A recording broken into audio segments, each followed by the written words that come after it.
2023, and welcome. Preview of coming attraction next week. Really bad timing, the Friday before Thanksgiving break. We're going to have a great session. It's the staff, the sports staff and the editor-in-chief, Nick Stonecipher, and others from the Daily Collegian.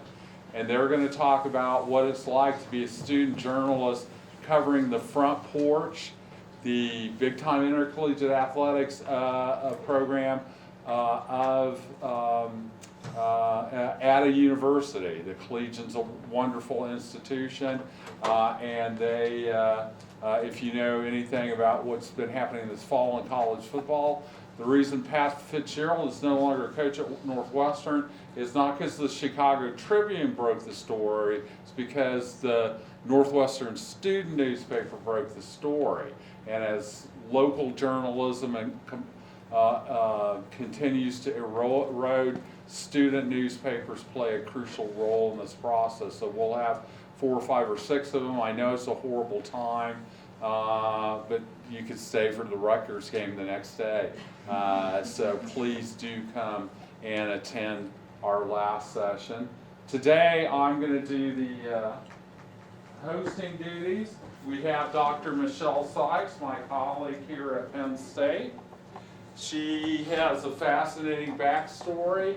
She also has a new book out called Kenya's Running Women. So we're going to jump into that. I'm going to ask her some questions for about 35-40 minutes. Then we're going to open it up to the audience. And we'll get to her background, I think, as we do the questions. So I'm going to start with, you've published a lot already, dozens of journal articles and chapters and books.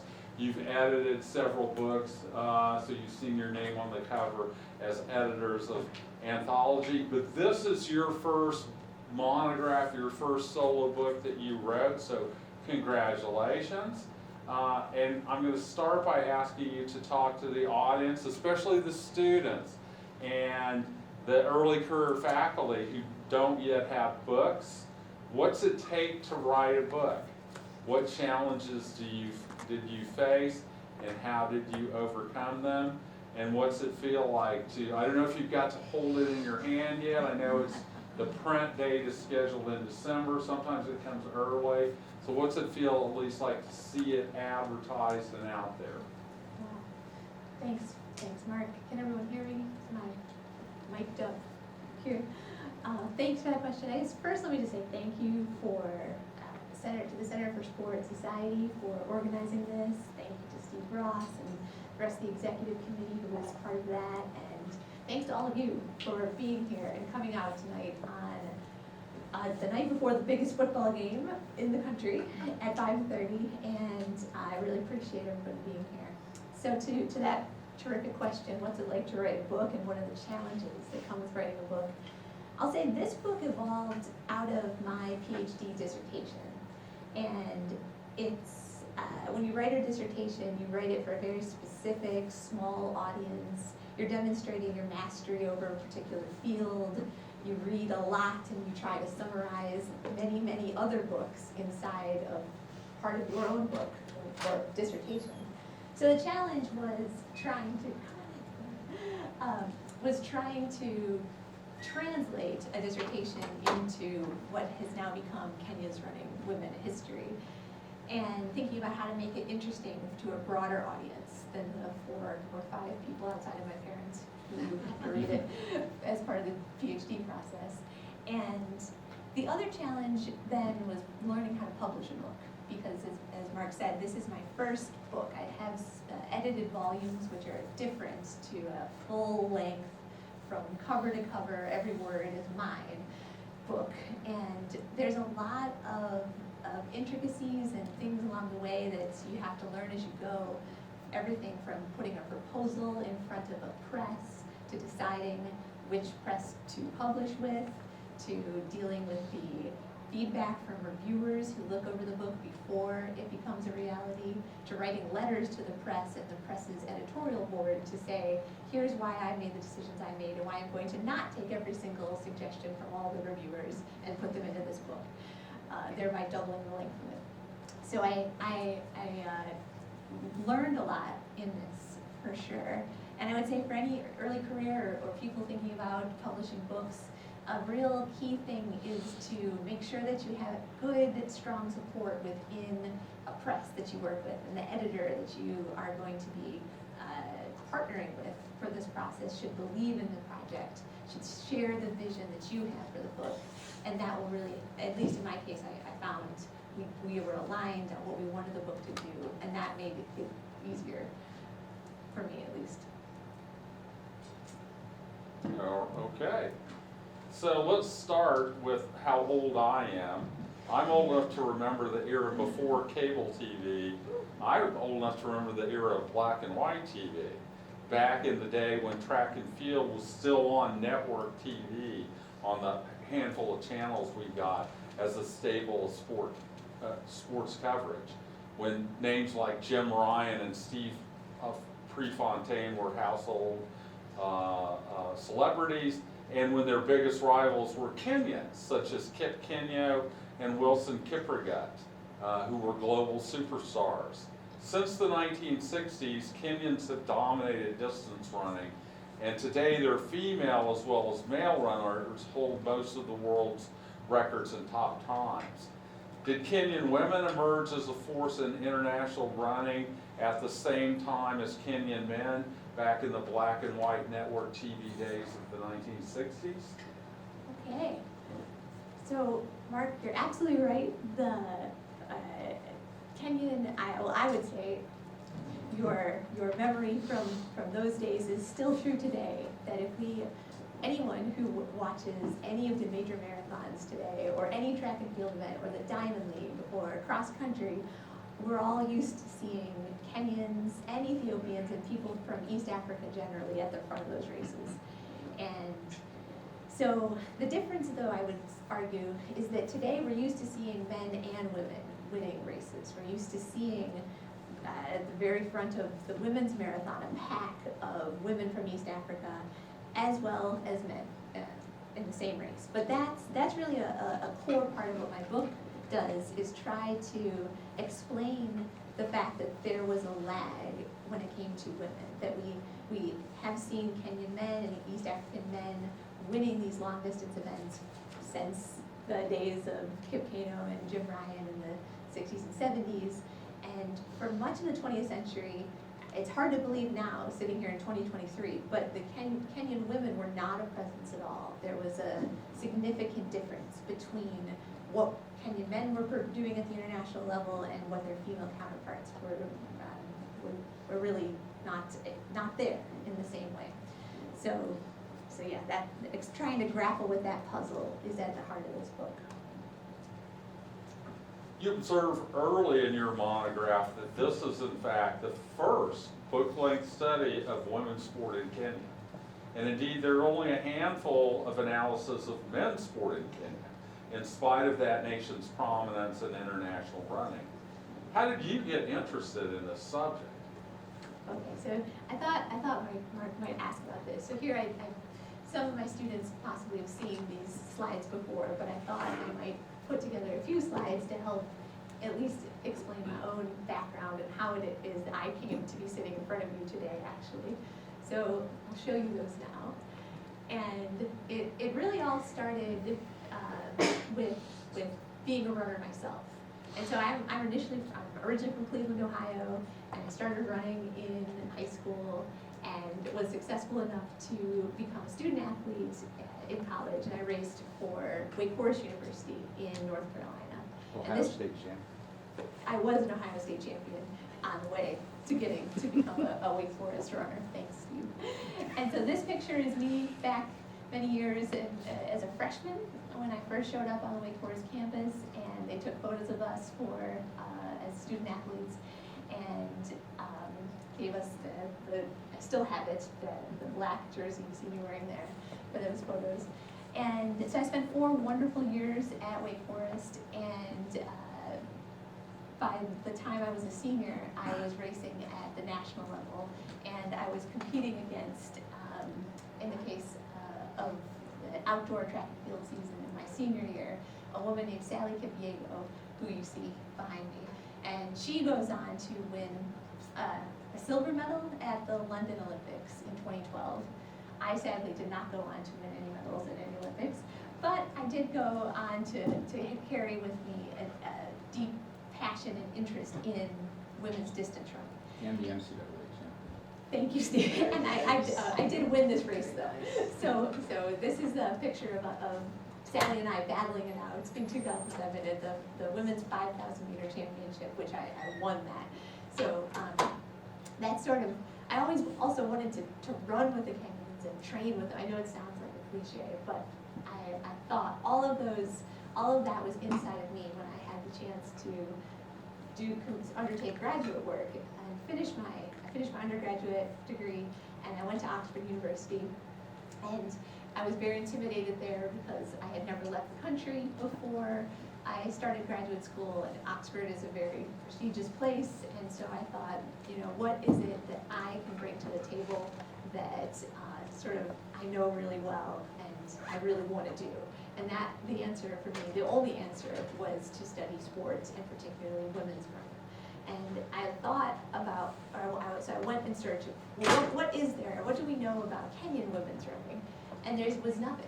No one had written about, there were books about how great the men were. There were many studies talking about what explains the Kenyan East African phenomenon, looking at diet and calf size and running to school every day. But those studies also really looked at male athletes in particular. And there really wasn't any history of what the women were doing for the entire time that Kenyan men were doing really well internationally. So all of those impulses were driving me to decide to then make my PhD dissertation this history of women's running. And so that took me to Kenya, where I was able to live and train, and most importantly of all, interview the first generation of female distance runners in Kenya, the women who were the first ever from East Africa to compete at the Olympic Games, at the Commonwealth Games, at the All Africa Continental Games, and I went there trying to understand how they did it, what were the challenges that they faced, and also then what were their strategies for overcoming those challenges.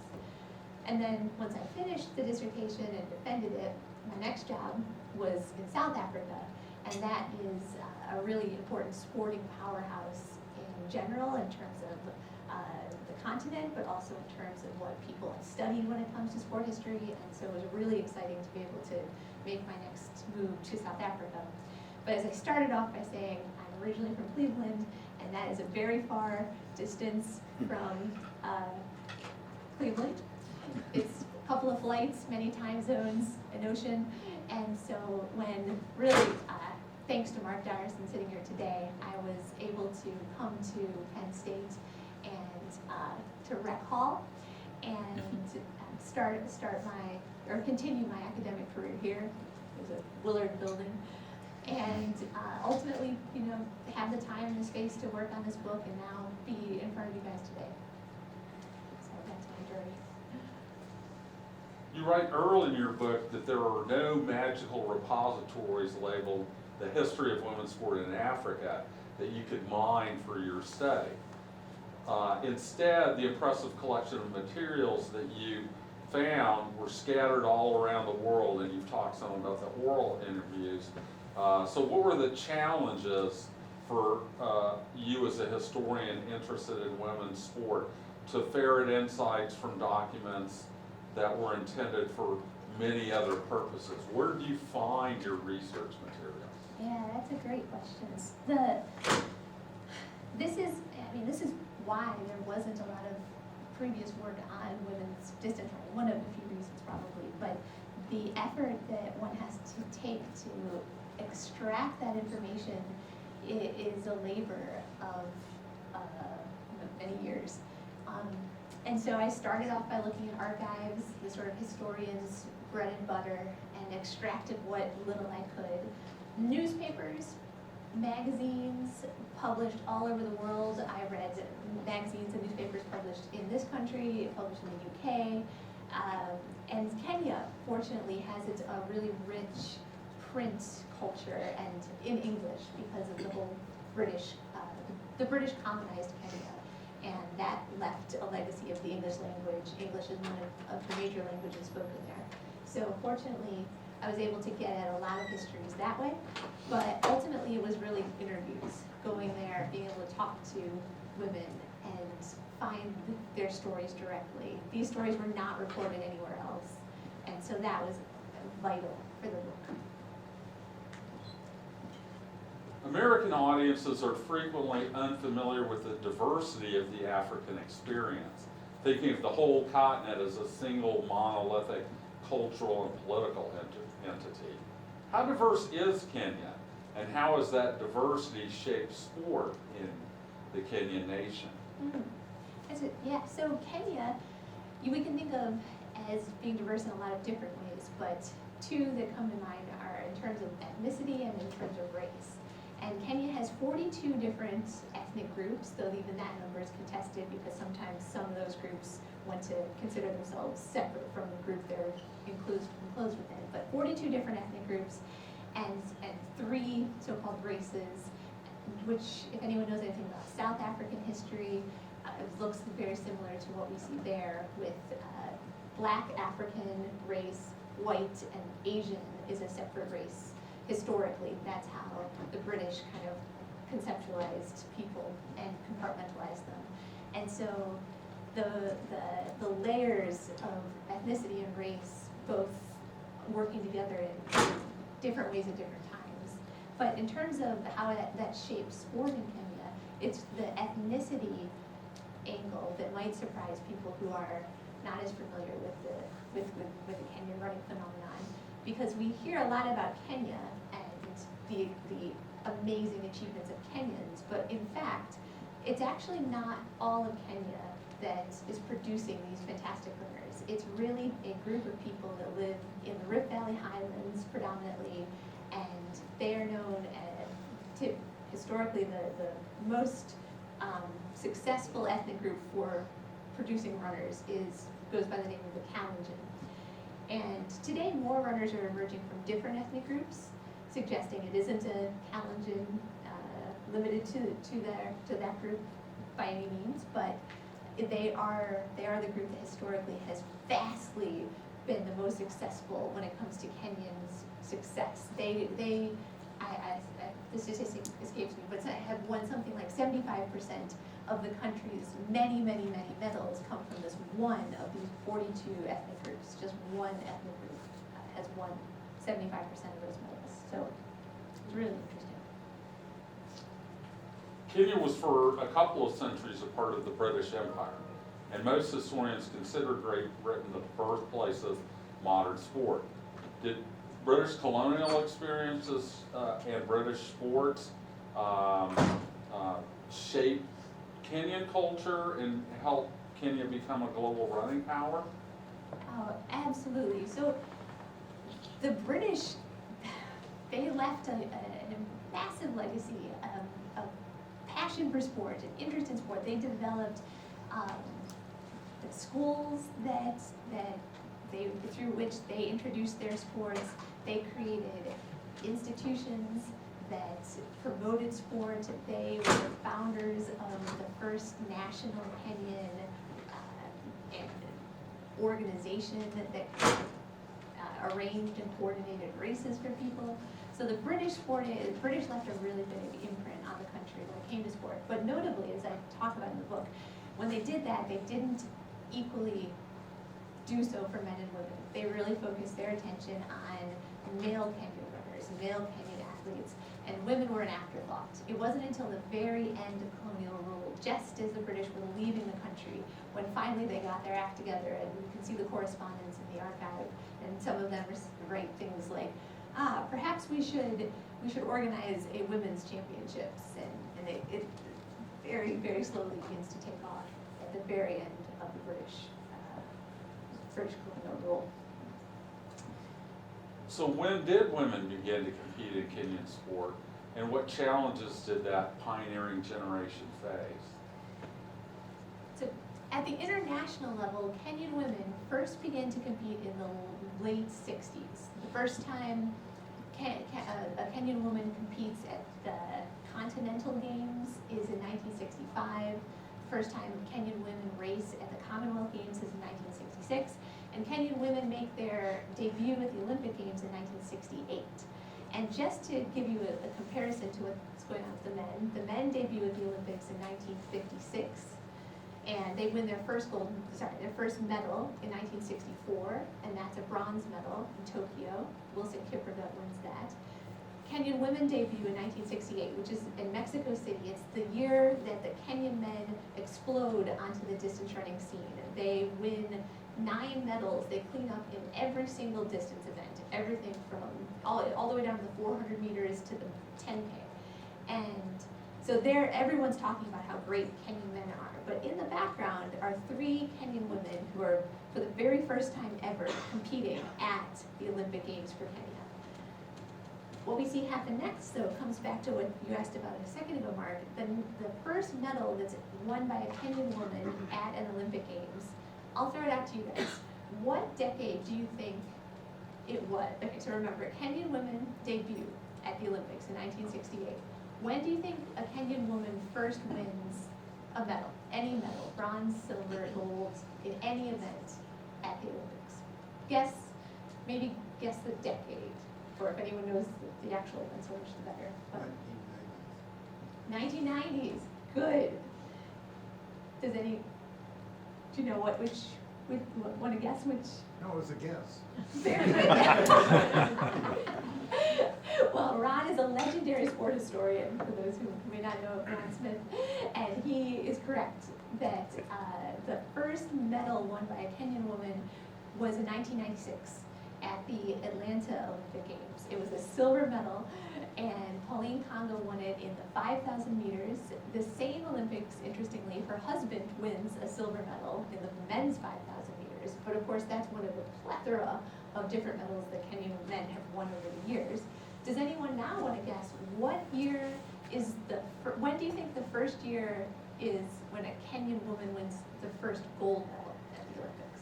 Ron, nodding.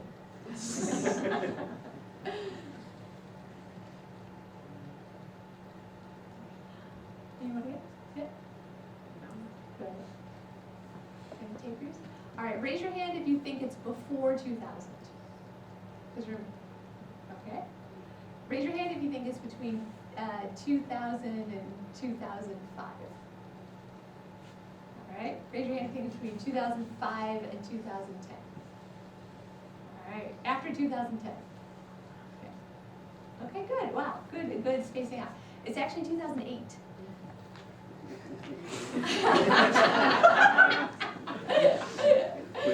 So that was Beijing, and it was it was Pamela Jalimo. She won the first women's gold medal, first Kenyan woman to win a gold medal. It's not until 2008, and it's in the women's 800 meters. And she is, by that point, a millionaire because she has won every race in what was then the Golden League, cleaned up there, winning all the 800 meters, and she's a mega star back at home. But pretty incredible, right? That we have the first time the Kenyan men winning their gold medals was in 1968. The first time a Kenyan woman wins a gold medal in track and field at the Olympics is 2008. So grappling with that lag and wanting to understand the difference between Kenyan men and women, raised in the same homes, traveling the same dirt roads, running to school, all of them, what explains that difference? So that's a big part of the book. You label that early period of Kenyan women's athletics from independence in 1963 to the first appearance of a Kenyan woman in an Olympic final, although she did medal in Los Angeles in '84, a quote, fragile project. So what accounts for the fragility in this era when Kenyan men were cleaning up as the world's best runners? So Mark's going to give away all the secrets now of the book. You still have to read this book. So as I argue, it's a lot of different reasons. It's reasons at the national, international, and local levels. I mean, at the international level, some things that might surprise some people in this room, and depending on how well you know your track and field history, is how long it took women to be able to race distances longer than 800 meters at the Olympics. So should I do another round? Anyone know when women were first able to race the 1,500 meters at the Olympics? All right. 50s. Raise your hand if you think it was the 50s when women could first race in the 1,500 meters. Okay, raise your hand if you think it was the 60s, 70s, 80s. Okay, we're gonna stop there. I'm afraid it was the 70s. The first time the women's 1,500 meter, the event itself debuts at the Olympic Games is 1972. And the first time that the women can run a marathon is in 1984. The first time that women can run a 10,000 meters is 1988. And so you can imagine that this whole time, Kenyan men are running the marathon, the 5,000 meters, the 10,000 meters. Those events weren't even available to Kenyan women. But it's not just that, because even if we look at only the events that both Kenyan men and Kenyan women could qualify for throughout this period that I call the Fragile Project, as Mark mentioned, there's a big difference, there's a big gap in the number of Kenyan men representing the country abroad at the Olympics and major games, and the number of Kenyan women. It's a very few, smaller number of Kenyan women and an ever-growing number of Kenyan men in the 60s, 70s, 80s. And so that's why we have to look at the next level, the national level. There are the number of tracks in Kenya, not a lot of tracks, even fewer tracks that are what today we would look at as a typical track. It's hard and firm, and you can really record a fast time on. And that is essential to qualifying for the Olympics. You can't just go. You have to have recorded a qualifying time that's within the bounds that the IOC sets. Same goes with the Commonwealth Games. Also, most of those tracks, regardless of the surface, are at altitude in Kenya. There's only one in this period that's at sea level, and that's in Mombasa, and it's very hot, and so it's sort of hit or miss, especially for distance runners. Hot isn't great. Good for sprinters, okay for middle distance. Distance runners, not ideal. But women are basically limited in Kenya to those tracks and to those few opportunities when they can get good weather at low altitude on a day when there hasn't been a major rainstorm washing away the track and making lane 1 a puddle. And that is because, and Kenyan women are limited only to those because the Kenyan men throughout this period are able to leave the country on athletic scholarships. They're coming to the United States and they're racing on our top-notch tracks in this country, recording fantastic times, dominating the NCAA, and getting an education all the while that opportunity was not available to Kenyan women because Title IX only gets passed in 1972.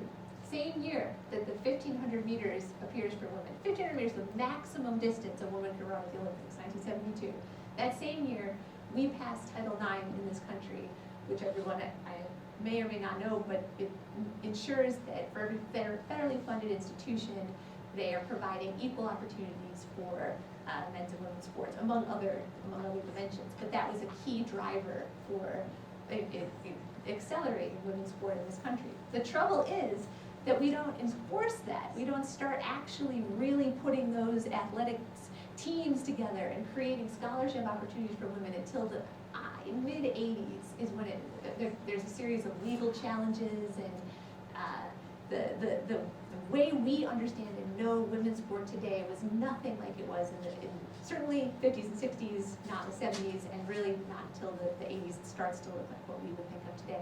Though there were schools offering scholarships in the 70s and 80s, but not in large numbers, and certainly not creating the kinds of opportunities that the Kenyan men were able to take advantage of within this well-established milieu of track and field scholarships that are available throughout that period. So yeah, I think it's fascinating reading your book that an American law actually changed sport in Kenya, and you do a great job covering that in the 80s and 90s. There's some other changes in track and field, especially in the 90s when Kenyan women begin to emerge that you discussed. So what are those changes and how did they propel Kenyan women to new levels of accomplishment in world track? Okay, so here we get to the, I think this was the most fun part of the book to write for me, because as you can imagine, a lot of this is sort of depressing, it's frustrating, it's unfair, but finally in the 90s, that's when we start to see the sport and become a professional activity. Prior to the late 80s, 90s, track and field was amateur. It meant that if you were a talented runner and you wanted to earn money from your sport, you could not do it. You had to compete as an amateur, you had to finance your own way to do it, to becoming the best in the world. Again, very different to what we're used to seeing today.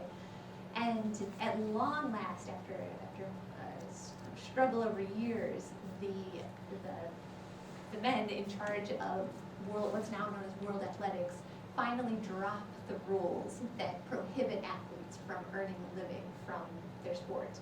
And at the same time, there's a mushrooming of events. There's the World Championships begin only in the 80s. World Cross Country Championships, same thing. That starts in the 90s. And there's just tons of new road races and marathons and opportunities to earn money from running.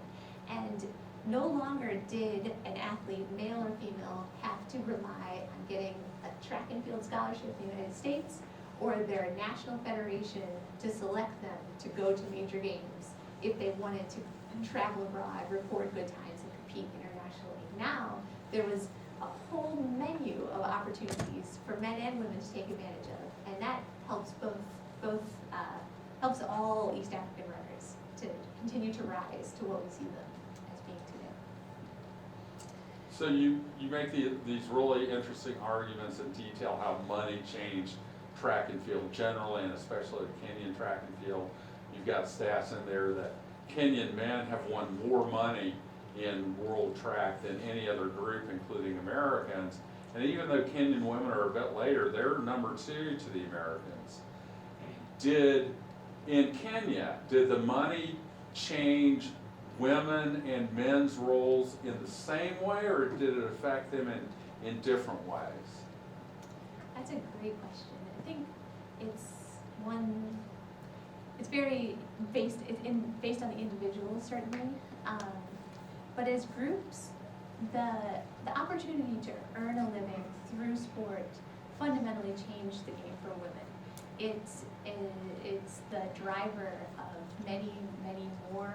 So I'm just thinking in the realm of sport, not so much looking out beyond sport, but within that milieu, it gave women more power.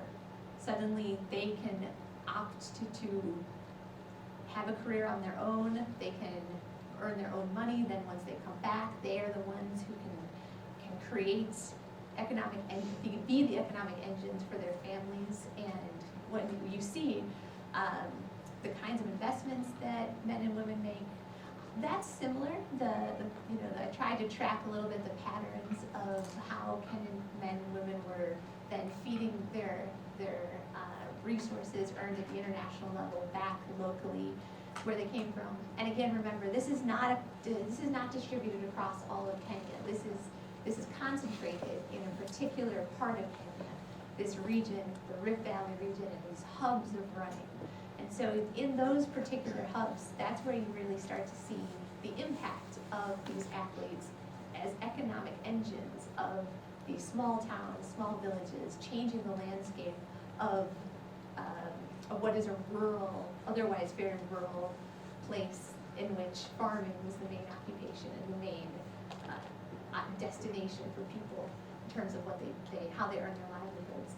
Running is now a new source of wealth, and that's really created new housing developments, new gas stations, schools, shops, all sorts of things that have been funded by runners' earnings. You write very powerfully about a very dark episode in the history of Kenyan sport in general and Kenyan women's sport. The tragedy of a woman we probably haven't heard of in the United States. I know I had an Agnes, I'll mispronounce her name probably, you can correct me, Tara. So what's that tragedy and what does it tell us about Kenyan sport and Kenyan society? So let's raise your hand if you, has anyone heard of Agnes Tara? So she was a professional distance runner, and she finished, she won the bronze medal in 2015 and 2017 at the 10,000 meters, and held the women's only road race 10,000 meter world record at the time of her untimely death. She was a few days shy of her 26th birthday, and she was stabbed to death by her husband. And so,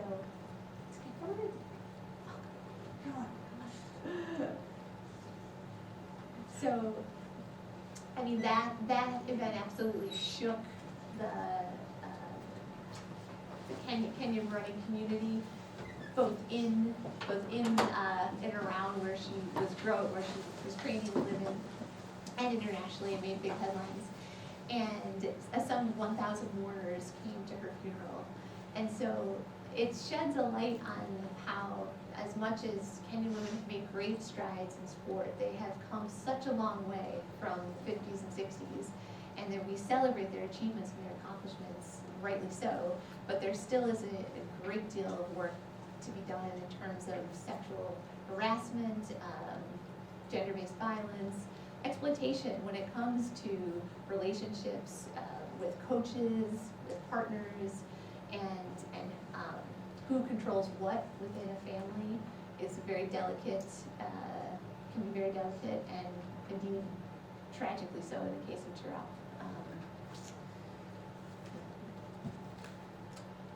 So besides selling millions of copies, which we know is a realistic goal for any academic book, that's a joke, what do you hope that Kenya's running women will accomplish?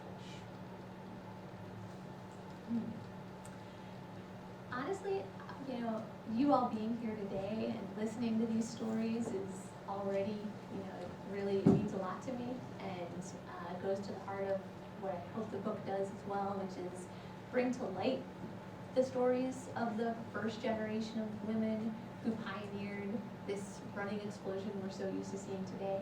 I hope that by encapsulating their stories in a book, that maybe your kids someday might pick it up or be able to learn something about what they did. I have a new baby at home, 8-month-old Henry. I'm going to force him to read this, trust me. I can't wait. But no, I hope that those accomplishments, those amazing women can live on through this book. Fundamentally, that's what I hope it can do. And then more broadly, I want more people to understand more about what life was like in the past in Kenyan history for athletes, and at different levels, at the international level, at the local level. And so I think sport is a great way to understand society a little bit more broadly, and in ways that you might not otherwise come to have a chance to learn about. So that'd be two good goals. If that happens, I'll be happy. So I'm going to ask one more question, then we're going to turn it over to the audience for questions. And my question is, I realize, completely unfair. Now that you're done with your first book, what's your next book going to be about? Next book. I actually do, though, have a dream, a goal, and that came from as you saw there, I was in South Africa before coming here, and I really got taken with the anti-apartheid movement. Maybe some of you have heard of it, and the use of sport in that effort, and particularly sport boycotts, and tying that to my previous research on Kenya, particularly the role of different African nations and African athletes, not in South Africa, but beyond South Africa, whose role has not been looked at. We understand a lot about, and Steve Ross will know, the Australian, the New Zealand, the British, the wider Commonwealth, the American role, but actually within this great global struggle against apartheid in South Africa, African nations, and Kenya is a leading one, were really pivotal. And so I'm slowly pulling out some case studies in different sports and trying to look at that struggle as my next goal. We'll see. So Mike's got a microphone. While he does that, we were hoping often, Michelle's book is slated for publication in December. Sometimes presses get it done early. We were hoping to have copies and a book signing and giving people a chance if they wanted a copy to get it autographed. People have done that for a lot of authors in this room, me included, and we'll be sure to get that done. It might not be till January or something like that, so we'll have another event. And as always, I forget to thank our sponsors, not only this Penn State Center for the Study of Sport and Society, but Lou Lazaro and Penn State's All Sport Museum, and the Bellisario College of Communication, and Mike Foreman's invaluable help in putting this all together. So stay tuned. If this talk interests you, you'll get a chance to get a copy of her book. Often the press gives it at a discounted rate too, so we'll see if that's the case. But while we do that, questions for Michelle. Hi, Michelle. Thank you for this. I'm so excited to read it. Now I get to ask you a question. I wanted to know if you could talk a little bit more about the process of collecting oral histories, and how receptive were the athletes, and sort of your engagement with them. Thanks, Paulina. That is a terrific question. So, you know, I am an American. I came to Kenya as a graduate student, not having grown up there and having understood history from school, but being taught history textbooks and reading is different to actually being on the ground. But the thing I had kind of going for me was that by that point I had actually signed a contract with Nike and was a professional runner as well, and I had an agent, and he has a sub-agent in Kenya, and that man's job, he's an angel. His name's Dr. Kiprotich, and his purpose, occupation is to look after runners, and in the stable of the agency that I was part of. But he himself was a great runner, and he was the most extroverted, kind, jovial, convivial, the guy was a people's person like I've never seen somebody before, and he knew everybody in Kenya. I mean, running circles wise. And so I was really lucky because he took me under his wing. He went with me to he drove, I tell you the Kenyan roads are treacherous, so he drove to most of our interviews, and just really smoothed the path for me and helped me to access these really important interviews with women from that generation, because he got it. He's not too much younger than them, and he really believed in the project, and he wanted to see their stories recorded, because a lot of people, not a lot, but people do go to Kenya to try to understand why people are fast in Kenya. But I had gone there with this particular goal of trying to find women who didn't make a lot of money.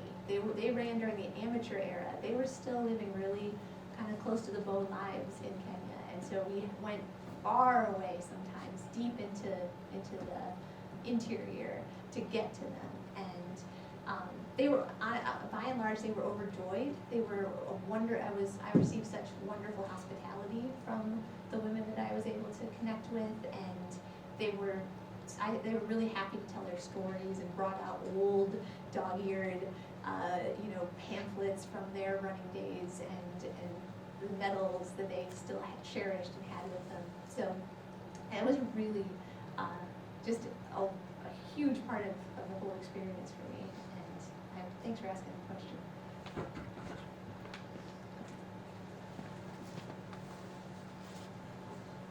Congratulations, and thanks for doing this. Other than Dean Harden and Professor Dyerson, I don't know how many of the audience were able to go to the opening of the Penn State Film Fest thing, where there was this fantastic movie about women's soccer in France.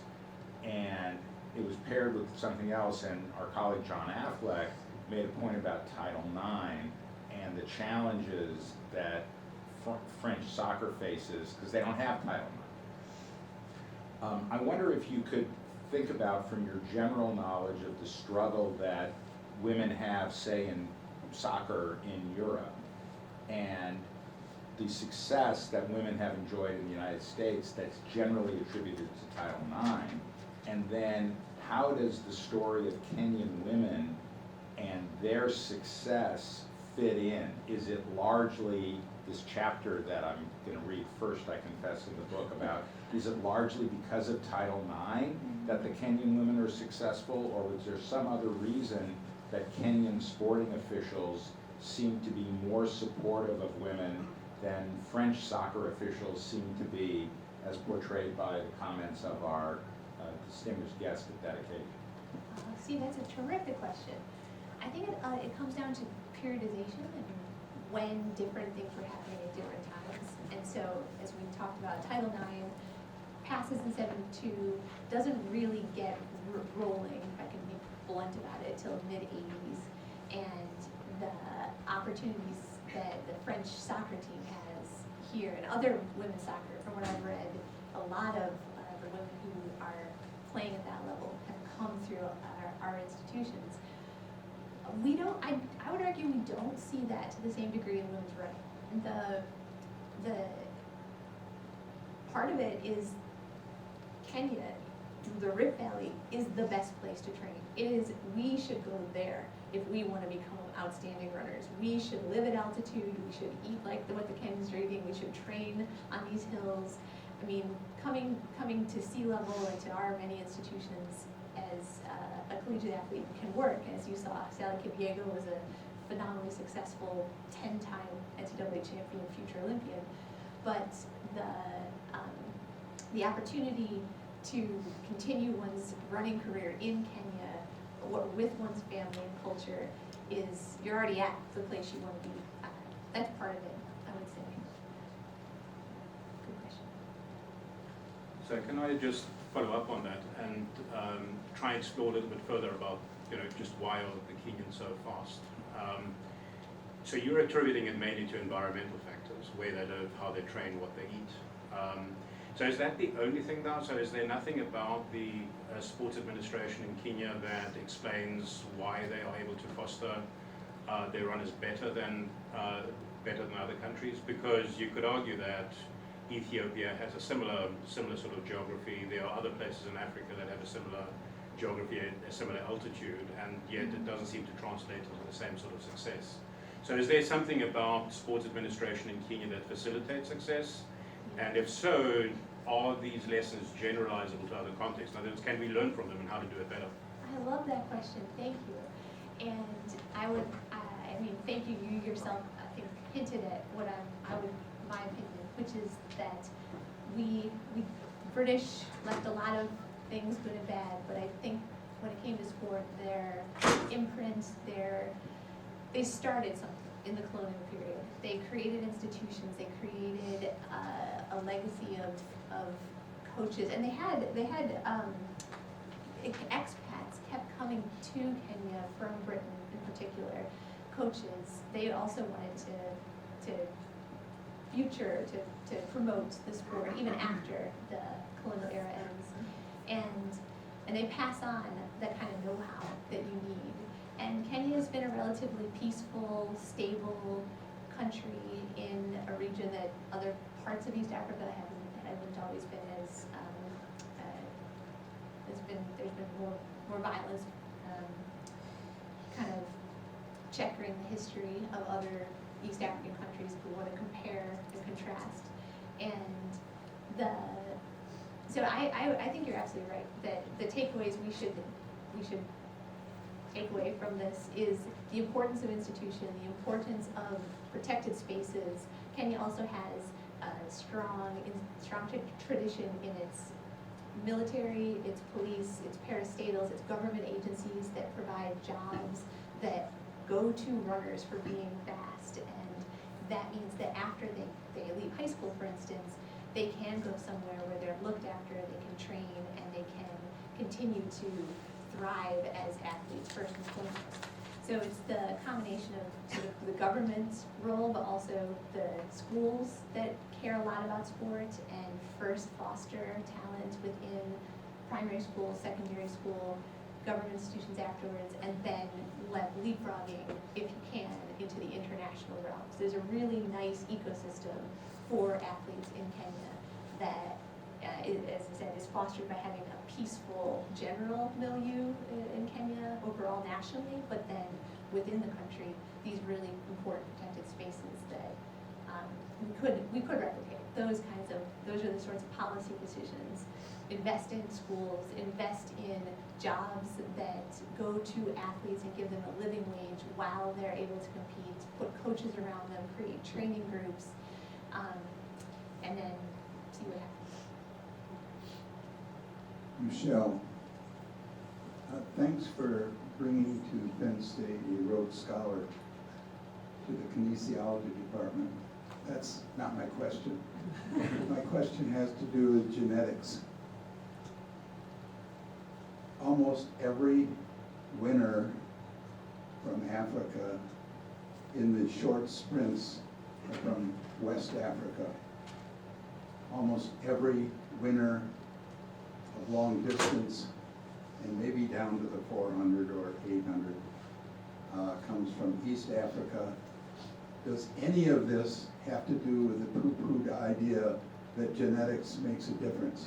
You know, Mark here had a seminar a year ago that looked very much at the question of running and nature versus nurture, and grappled with that really thorny question. Thank you, Ron. That's a key question that is one that scholars worldwide are continuing to grapple with. I honestly might just sidestep it if you don't mind, because I didn't really look in that. I really tried to focus my attention on the history, the war institutions. I just took it for granted that we have outstanding learners coming from East Africa. I might defer to Mark if you want to take a stab at that. Well, the answer, Ron, is it's a poo-pooed idea because there's just no evidence that there are that kind of genetic differences. And a lot of people have looked and wanted to find it and haven't found it. And the 400 meters is a sprint that Kenyan, if you read Michelle's book, that Kenyan women have done really well in. And increasingly, not for me, the 800 meters is a really long distance race for me, but for world-class athletes, it's become a sprint. So while there's fascinating speculation, we're far more alike genetically than we are different. And the fact that very similar genetic groups living next to one another, one group, the collagen, produce an overabundance of runners, and genetically very similar people next to them do not, is a hint that culture and environment probably dominate the equation. Elite athletes are genetic freaks regardless of their racial and ethnic backgrounds. You're calling Michelle. Thank you for sharing your work with us. Going back to the previous question about your hopes for this book, and recognizing that this is by a Western press, it's an academic book, but have you thought at all about disseminating this information within Kenya or Africa more broadly? Thanks, Cam. That's a really great question. Yeah, that was a key consideration that when I was choosing presses, I really wanted to make sure that it would be able to reach the audiences there. And so Michigan State University is going to make sure that there is a somewhat cheaper version available in Kenya, also South Africa.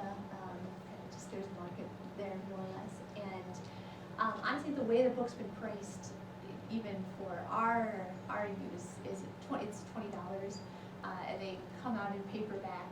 It's a paperback book, and that is very much a cheap book as academic press books go. And that's because their mission is to try as much as possible to get it widely read, and it's a non-profit press. They're not out really to earn, make money out of this. So that was definitely a consideration when I was choosing what press to go with. Hi Michelle, congratulations for the book.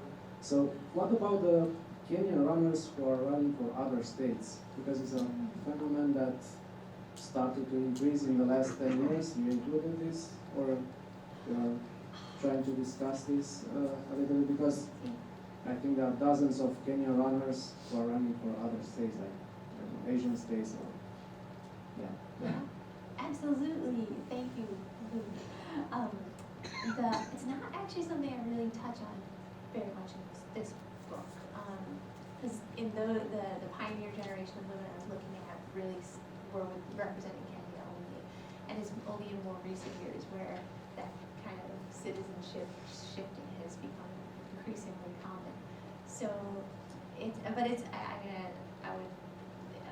fundamentally, there's only ever 3 spots on an Olympic team for Kenya, just like the United States, just like Jamaica and Norway. And so we see runners taking the opportunities to race where they can, and they make that decision both for pride, to go to the Olympics, but also the opportunities that come from being able to just race at the international level materially too.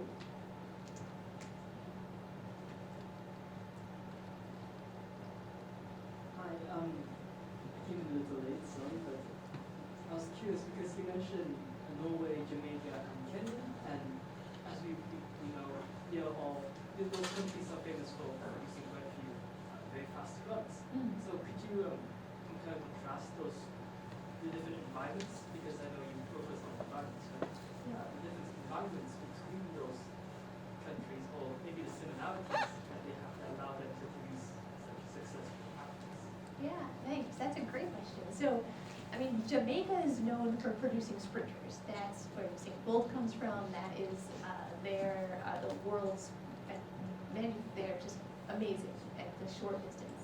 And if somebody in this room is interested in this, a comparative study looking at Jamaican sprinters and East African long-distance runners and the legacies of British colonial rule in both places and the institutions that were established in the Caribbean and the peace that we see there, the sorts of large variables we just talked about in what makes Kenya great besides, what are those environmental factors. So I think there could be some really interesting similarities, but again, we don't see so many distance runners emerging from Jamaica as we do in Kenya. And then Norway has just recently come into its own with Jakob Ingebrigtsen and the Ingebrigtsens, who are a family that is taking the world by storm. And Jakob is, those who are following the sports closely, currently the world's best 5,000 meter runner. He's exceptional. And I'm afraid I don't know enough though about what's going on in Norway to really talk about that environment per se. It'd be really interesting to maybe look at those 3 properly and compare and contrast them. Thanks. So we've reached that time at 6:30. Thanks for all the questions. We'll let you go, but I'm sure Michelle, I'm speaking for her now, perhaps Michelle would be willing to stick around if you have questions you'd like to ask her personally, but if you join me in thanking her for presenting her research and talking to us about her new book.